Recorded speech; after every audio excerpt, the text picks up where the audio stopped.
Mr. Vice Chairman, this finance bill has been introduced at a time of crisis, at a time of external crisis. In addition to the Chinese on the north, we have incursions from the neighboring country on the west.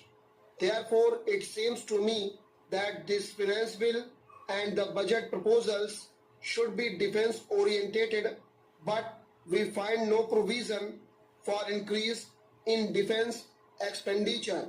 It is still rupees 740 crores as it was at the time when the finance minister announced his proposals.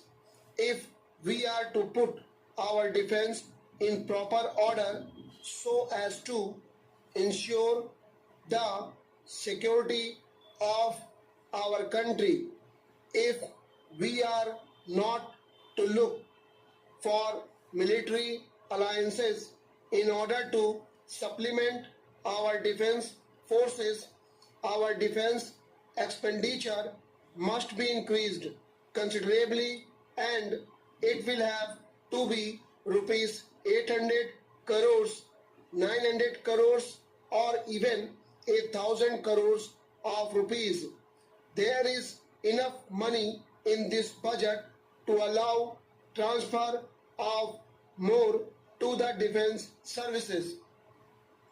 Money has to be found by reducing expenditure on other items which absorb so much money.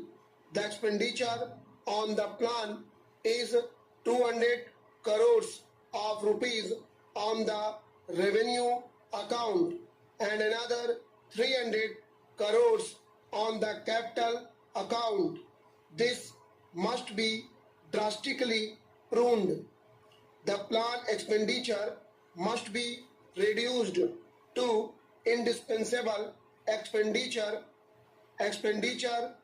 which may be required for the development of the country, like agricultural improvements and all facilities and aids that agriculture requires, like village roads, minor irrigation, reclamation of land, anti-erosion projects, literacy, without which our agriculturists cannot increase their productivity, technical education, which will also improve the productivity of not only the agriculturists but also those engaged in the industrial sector. There is certain expenditure which is unjustifiable in the present circumstances, in the present crisis situation in which we are placed. There is the expenditure on the planning commission. Cannot we really have a less expensive planning commission than the one which we have and which costs about 1 crore of rupees a year? The National Economic Development Council of England costs only 20 lakhs of rupees, 250,000 pounds sterling, and it does as good work as, if not better than, our planning commission to increase the productivity of England. There is also that absolutely unjustifiable item of family planning. I believe that in the fourth plan it will be raised to 70 crores. Then what about the expenditure on our administrative services? It has been growing steadily. We must have a commission on the pattern of the Hoover Commission, which proposed a reduction of $7,000 million in the administrative expenditure budget of United States of America. We must have a commission on that pattern in order to go into the whole business of our administrative system from top to bottom, from the center down to the states in order to modernize it.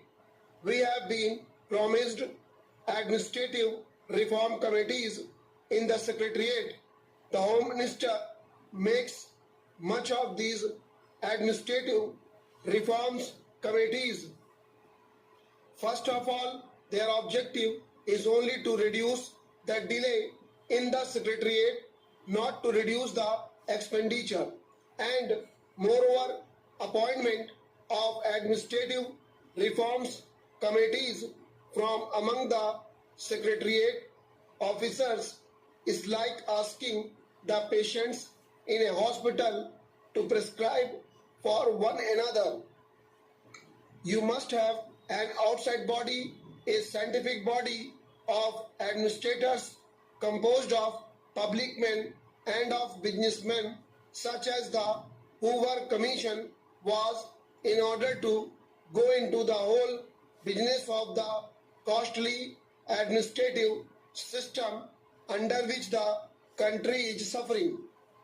Then, in regard to our defense organization, also, we are getting the best out of the money that we are spending, even out of the rupees 740 crores that we can afford what we want for the defense of our frontiers is a mobile force, not the kind of force suggested by somebody in the other house the other day. They wanted the frontier to be defended by the whole army.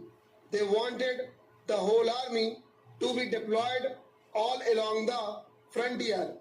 We want mobile force, well armed